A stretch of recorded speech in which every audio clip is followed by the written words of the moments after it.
Good morning जी। सुबह के लगभग 7 बज गए हैं। आज ना मैं आप लोगों के साथ शेयर करूंगी बच्चों के स्कूल जाने के बाद मेरा रूटीन।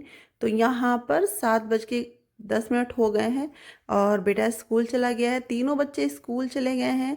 और बच्चे जब स्कूल चले जाते हैं ना तो उसके बाद जब तक बच्चे आ नहीं जाते हैं तब तक मेरा क्या रूटीन रहता है मैं आज वो आपके साथ शेयर करूंगी। तो यहाँ पर ना सबसे पहले मैंने सारे रूम को क्लीन किया है। मतलब एक एक कमरा करके मैंने ड्राइंग रूम, लिविंग रूम, सारे रूम को एक एक रूम करके मैंने क्लीन किया है।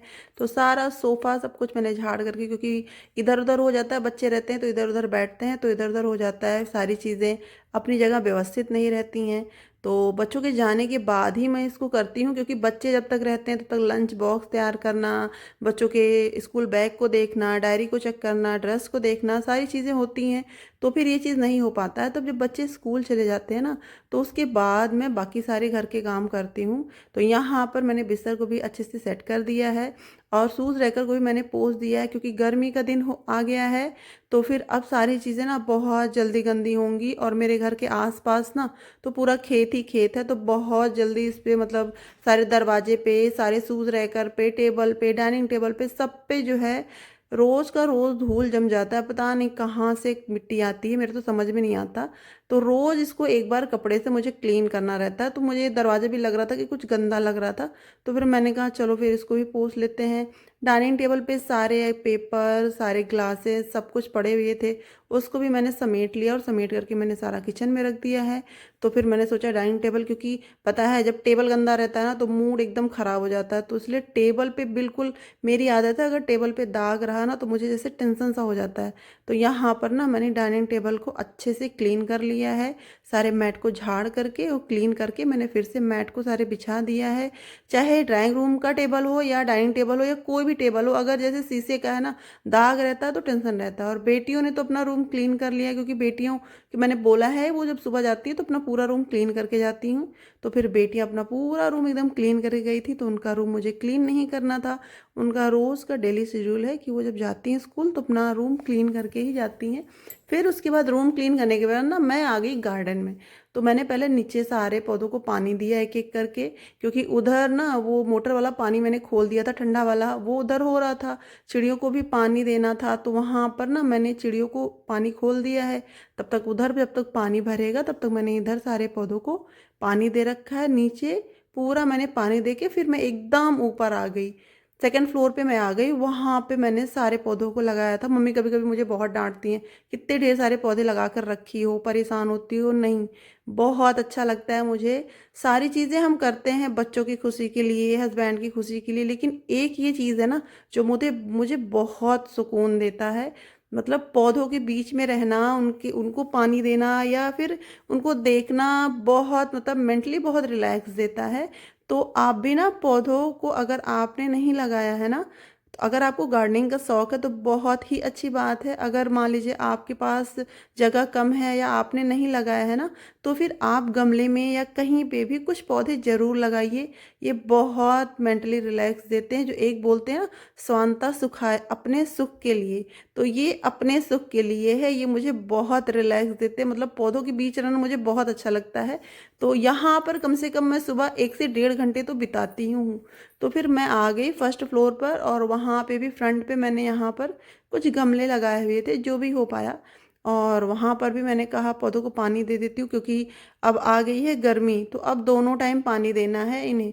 तो फिर यहाँ पर ये देखिए कितने ढेर सारे ना फूल खिले हैं, कितना अच्छा लगता है ना।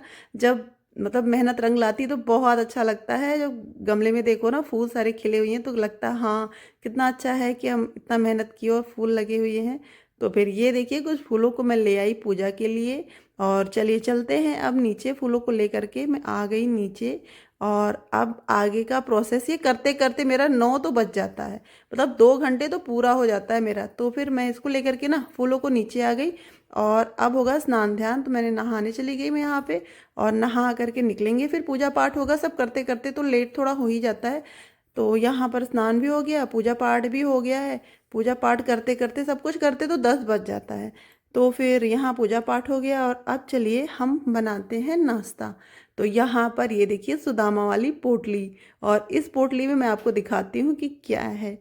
ये देखिए इस पोटली में क्या रखा है, कितना बढ़िया अंकुरित चना है ना। तो रोज का मतलब मेरा और इनका, हस्बैंड का और मेरा शेड्यूल है रोज का, हम अंकुरित चना कुछ ऐसे होते हैं जो हम खाते हैं, जैसे कभी हरी मूंग हो गई, चना हो गया, या फिर गेहूं होता है, सबको बांध करके ना एक दिन पहले भिगो करके कपड़े में बांध करके हम रख लेते हैं।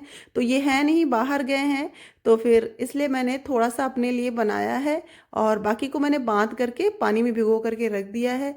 यहाँ पर मैंने नमक, हरी मिर्ची और धनिया की पत्ती डाला है, क्योंकि मैं प्याज लहसुन खाती नहीं हूँ, तो इसलिए मैंने इसको डाला नहीं है। अगर आप प्याज लहसुन खाते हैं तो उसमें प्याज लहसुन नींबू आप सब कुछ डाल सकते हैं। तो ये देखिए मैंने बस नमक, हरी मिर्ची और धनिया की पत्ती ही डाला था। तो ये हमारा नाश्ता रेडी हो गया है। अंकुरित चना है, और ये काढ़ा है, काली वाली चाय और थोड़े से नमकीन है, बस इसको चलिए नाश्ता कर लेते हैं हम लोग। और फिर इसके साथ साथ ना थोड़ा सा मैं पेपर पढ़ूंगी और नाश्ता करूंगी, और फिर जो है जब तक बच्चे नहीं आ जाते हैं इतना मेरे लिए पर्याप्त है। इतना करके मैं बाकी और सारे काम निपटा लेती हूँ, काम करती हूँ, तब तक बच्चों का आने का टाइम हो जाता है। फिर उसके बाद हम साथ में बैठ करके भोजन करते हैं। तो यहाँ पर मैं पेपर भी कुछ पढ़ रही थी और उसके बाद मैं नाश्ता भी कर रही थी। तो यहाँ पर नाश्ता करके उसके बाद फिर मैं कुछ एडिटिंग का काम कर लेती हूँ, थोड़ा सा मेरे पास टाइम रहता है। तो यहाँ पर मैं एडिट वाला काम कर रही थी, मोबाइल से मैं एडिटिंग वाला काम कर रही थी। और काम करते करते मेरी निगाह पड़ गई कि टीवी के ऊपर कुछ मुझे लग रहा था कि धूल है। तो उठ करके ना उसको भी मैंने पोंछा, और मैंने कहा चलो इसको एक बार पोंछ लेते हैं। और यहाँ पर भी मैंने थोड़ा सा क्लीन कर दिया। और अब आ गया बेटा, तो ये भी स्कूल से आ गया, लगभग लगभग 2 बज गए थे इसको आते आते।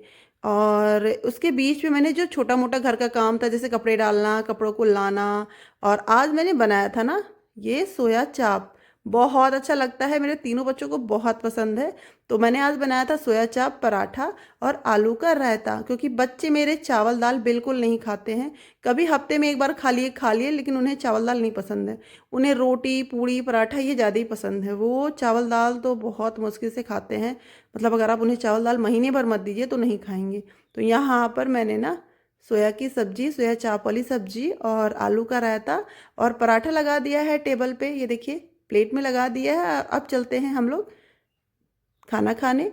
और यहाँ पर हम आ गए, थोड़ा सा मूवी लगाई थी बिटिया, तो उसको भी देख रहे थे, साथ में हम खा भी रहे थे, बच्चों से बातें भी कर रहे थे कि क्या हुआ स्कूल में आज, क्या नहीं हुआ। बच्चे सब अपनी बातें बता रहे थे, बहुत अच्छा लगा।